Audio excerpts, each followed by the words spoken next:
பூனைக்கும் எலிக்கும் friendship. ஃப்ரெண்ட்ஷிப்ல agreement. Daily ஒரு நாள் 2 பேரும் சந்திச்சுக்கணும். நல்லபடியா உட்கார்ந்து டைம் ஸ்பெண்ட் பண்ணலாம். ஒருத்தர் இன்னொருத்தர் மேல எந்த தாக்குதலும் இல்ல. சாப்பாடு ஏதாவது கிடைச்சா பகிர்ந்துக்கலாம். இப்படி போயிட்டு இருக்கும்போது ஒரு நாள் பூனையை காணோம். எலி தேடி தேடி பார்த்தது பூனையை காணோம். காலையில இருந்து மத்தியானம் வரைக்கும் தேடிச்சு காணோம். மத்தியானத்துக்கு வீட்டுக்கு சாப்பிட வந்துச்சு. அப்ப ஒரு குட்டி எலி இருந்தது. குட்டி எலி கடிச்சு, எங்க மாமாவை காணோம், தெரியலடா, எங்க போச்சுன்னு தெரியல, வா போய் தேடலாம். 2 பேரும் போறாங்க. பஞ்சதந்திர கதை. இல்ல நீங்க என்ன கத்துக்கிறீங்கன்னு எனக்கு தெரியல. நான் பல விஷயங்களை கத்துக்கிட்டேன். அது படிச்சதுக்கு முன்னால நான் வேற, அது படிச்சதுக்கு அப்புறமா நான் வேற. நான் அதை கடத்திடுறேன். முடிஞ்சா புரிஞ்சுக்கோங்க. டைமிங்னு ஒண்ணு இருக்குது. எங்க, எப்போ, எப்படி.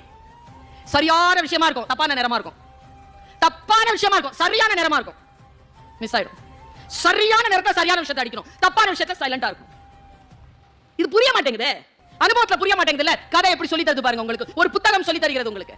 மத்தியானம் 1 மணிக்கு கிளம்புது. தேடி தேடி போய் ஒரு காட்டுக்குள்ள போச்சு. காட்டுக்குள்ள ஒரு வேடம் புடிச்சு வச்சிருக்கான் பூனைய. அவங்க கிட்ட போய் நின்னு கேட்டுச்சு, ஹே இங்கேயா இருக்க? 5 மணிக்கு புடிச்சுதுடா, பசிக்குதுப்பா, சீக்கிரம் கட் பண்ணி விடுப்பா, வெளில வரணும். டைம் பாக்குது 5.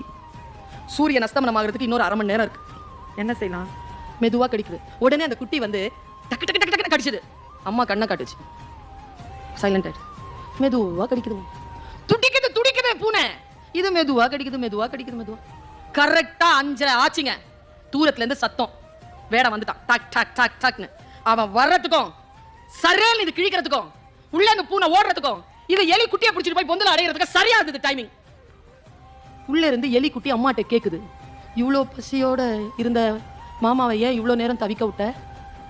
அம்மா சொன்ன பதில் தான் இன்னைக்கு நமக்கு பாடம். இங்க பாரு, அது பூனை, அதுக்கு சாப்பாடே நாம தான்.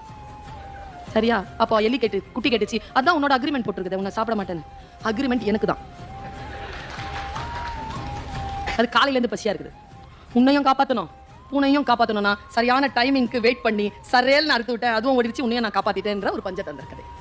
சிறிய கதை தான். நான் ஒண்ணு சொல்றேங்க, கவிஞர்களா எழுத்தாளர்களா இவங்க இருந்துட்டு போதும். நிறைய பேருக்கு வரலன்னா விட்டுடுங்க. ரசிகையா இருங்க, ரசிகனா இருங்க. அது பெரிய விஷயங்க. அது எழுதுறதெல்லாம் சிரமம், வாசிக்கிறது சுகம். அந்த சுகத்தை நாம் அனைவரும் என்ன தெரியுமா? ஒரு நன்றி சொல்லுங்க. படிக்க வருது, படிச்சா புரியுது, ஏன் விட்டு கொடுக்கணும்? படிச்சு முடிப்போம்.